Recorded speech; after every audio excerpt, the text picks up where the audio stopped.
భద్రాద్రి జిల్లాలో Sitarama project trial run మంత్రులు ఉత్తమ్, తుమ్మల, పొంగులేటి ప్రారంభించారు. పసుపుగూడెం, కమలాపురం పంప్ హౌస్లను మంత్రులు పరిశీలించారు. ముల్కలపల్లి మండలం పొసుగూడెం 2వ పంప్ హౌస్ స్విచ్ను మంత్రి ఉత్తమ్ కుమార్ రెడ్డి ఆన్ చేసి పూజ చేశారు. ట్రయల్ రన్ విజయవంతం అవడంతో ఆనందంతో మంత్రులు డెలివరీ ఛానల్ వద్ద గోదావరి ప్రణమిల్లి నమస్కరించారు. సీతారామ ప్రాజెక్టు 3 పంప్ హౌజులు ప్రారంభానికి సిద్ధంగా ఉన్నాయని వారు తెలిపారు. ఈ నెల 15న సీఎం రేవంత్ రెడ్డి పంప్ హౌజులను ప్రారంభిస్తారని మంత్రులు చెప్పారు.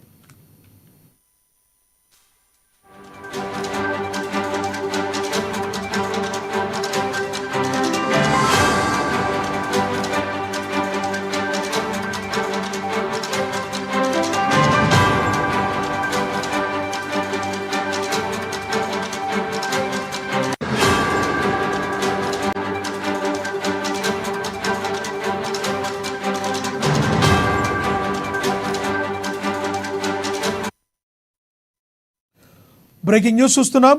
భద్రాద్రి జిల్లాలో సీతారామ ప్రాజెక్టు ట్రయల్ రన్ను మంత్రులు ఉత్తమ్, తుమ్మల, పొంగులేటి ప్రారంభించారు.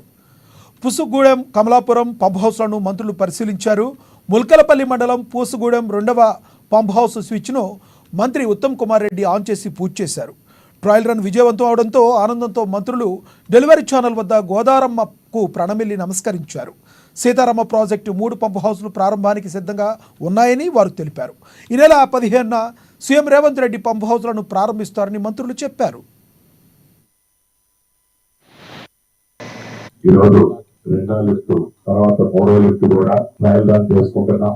చాలా సంతోషం. చిరకాల ఉమ్మడి ఖమ్మం జిల్లా ప్రజల కోరిక ఇప్పుడు నెరవేరుతున్నందుకు మనస్ఫూర్తిగా వారిని అభినందించక తప్పదు. మనందరం ఆనాడు దివంగత నేత కాంగ్రెస్ ముఖ్యమంత్రి రాజశేఖర రెడ్డి గారు ఉన్నప్పుడే జలయజ్ఞంలో భాగంగా ఈ ప్రాజెక్టు ని శ్రీకారం చుట్టడం జరిగింది. దాన్ని రాష్ట్రం సాధించుకున్న తర్వాత గడిచిన 10 సంవత్సరాలు ముఖ్యమంత్రిగా ఎవరైతే పరిపాలించారో ఆ మహానుభావుడు దాన్ని రీడిజైన్ పేరుతో ఈ సీతారామ ప్రాజెక్టు ని సుమారు ఒక 9 టైమ్స్ అంటే ఆనాడు 2400 కోట్ల రూపాయలు ఖర్చయ్యే రాజీవ్ సాగర్, ఇందిరా సాగర్ ప్రాజెక్టుని ఇప్పటికే 18,000 కోట్లతో ఈ సీతారామ ప్రాజెక్టుని రీడిజైన్ పేరుతో మొదలెట్టి ఈ మొదలెట్టింది కూడా తలా తోక 2 ఏదో తెలియక అక్కడొకటి గుంటలో తవ్వుకుంటా పోతే ఈ ఇందిరమ్మ రాజ్యం వచ్చిన తర్వాత వాటన్నిటినీ స్ట్రీమ్ లైన్ చేసి ఇంట్లో పసుపు ప్రయారిటీ దేనికిస్తే బాగుంటది. సుమారు 8,000 కోట్లు పైగా గత ప్రభుత్వం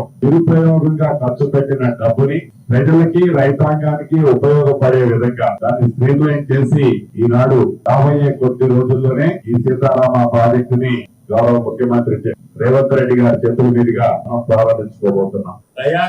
ల్యాండ్ ఎక్విజిషన్ కాలేదు, లేకపోతే ఫారెస్ట్ వాళ్ళు వచ్చారు, లేకపోతే ఇబ్బంది అయింది కాలేదు అని పనిచేసి ఇట్లాగే 8,000 కోట్ల మాదిరిగా దాన్ని నిరర్థకం చేయొద్దు అనేది అధికారులకి సూచన. ప్రియమైన కార్యదర్శులు కూడా వచ్చారు కాబట్టి ఏఎన్సీ గారు కూడా ఏది మొదలు పెట్టినా ఆ సీజన్ కి మనకి ఇరిగేషన్ రావాలి.